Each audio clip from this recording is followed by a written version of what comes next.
traveler! Paimon! Over here! Perfect timing. I literally just posted my letter. Anyway, back to your question. Let me guess. You're probably thinking I predicted the border crisis with some kind of mysterious magic. Well, yeah! Aren't the Lawns of Chenyu Vale all experts at Cheeman divination or something? No, that's simply not true. Yes, the Cheeman arts have been practiced in my clan for many generations. And yes, Windreader is listed as one of our ancestors in the genealogy. But my family are only distant relatives. We branched off from the main family line long ago. By my grandpa's generation, the only Cheeman he knew was a few parlor tricks. Put it like this. My grandpa makes a living telling fortunes in Yilong Wharf. But I'm making more than him just selling my handmade arts and crafts. Huh. So why exactly did you come to look for Hu Tao? Because Grandpa's readings have gone sideways recently.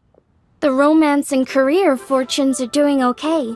But when it comes to longevity, everyone's readings suddenly saying they only have a few years left to live. It gave Grandpa quite a fright. Fearing backlash from his clients, he closed shop and shut himself away at home, trying to divine an answer to the strange readings. But after days and nights of divination, the only clue he got was Wangshang Funeral Parlor. Right around that time, I happened to receive an invitation from the Ministry of Civil Affairs to organize a street fair. So I figured I might as well drop by the funeral parlor to see what Director Hu might know about all this. Oh. Wait, so your grandpa's divinations were correct all along, weren't they? The longevity readings were affected by the border crisis, and Wangsheng Funeral Parlor was the answer, because they could fix it! It's certainly looking that way. Apparently every soul in Liyue is now living under the creeping shadow of death. But so far, we are the only ones in the know. Wait, that's the one I left at Miss Ying-Ar's shop. It's actually a product of genuine Cheeman art. It's engraved with an exorcism sigil to absorb inauspicious energy in their owner's place, so they won't come to harm. I had no idea you'd been holding on to it all this time. I guess it was meant to be.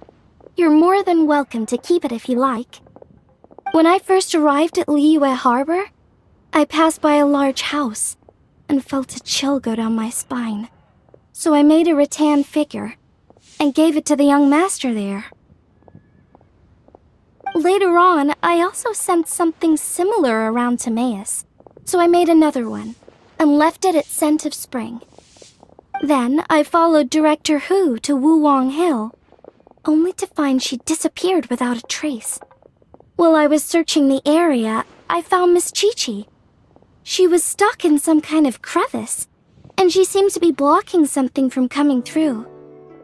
When I tried to pull her out, we both got pulled into a cold, dark place, which I soon discovered was the border.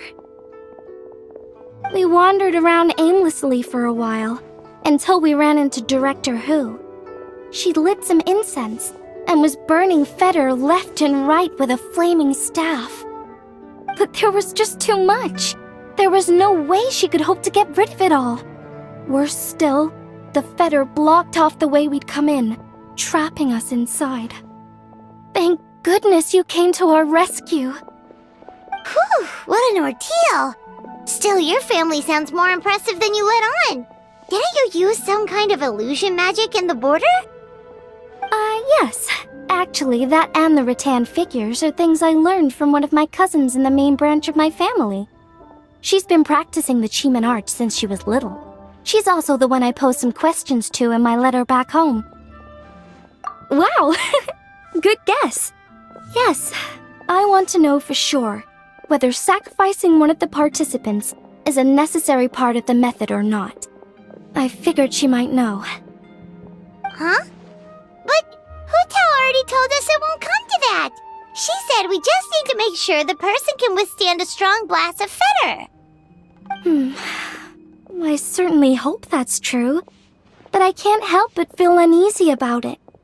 I haven't known Director Hu for long, but I get the sense that she prefers to keep the truth bottled up sometimes.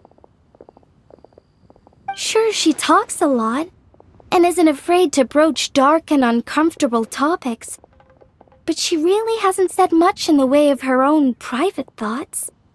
It's like she's already got a plan, and is keeping it to herself. You mean, you think she lied to us? I wouldn't call it lying per se, but remember when the Tianquan asked about the incident at Wuwang Hill from a decade ago? Yep. Hu Tao said that it doesn't have anything to do with what's happening now. Are you saying they actually are related? I just heard that there was a flood. But given everything that's going on, I think it likely had to do with the border as well. That would at least explain the strange weather going on at Wuwang Hill.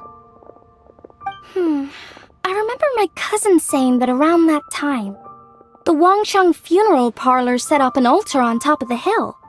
I just assumed it was for a funeral. But now, I can't help but wonder if it was some sort of ritual to try and fix the border. Anyway, the ceremony was hosted jointly by two former directors of the Wangsheng funeral parlor, namely Hu Tao's father and grandfather. Oh, really? Hu Tao's never mentioned her dad to us before. How strange. So you think there's more to the story, huh? Yeah, but since she brushed it aside when the Tianquan asked her about it, I don't see how I can broach the topic. I've only known her for a few days. Huh? You think we should ask her about it? But she's never opened up to us about family stuff before. What if she shuts us out? All right, let's go find her and take it from there.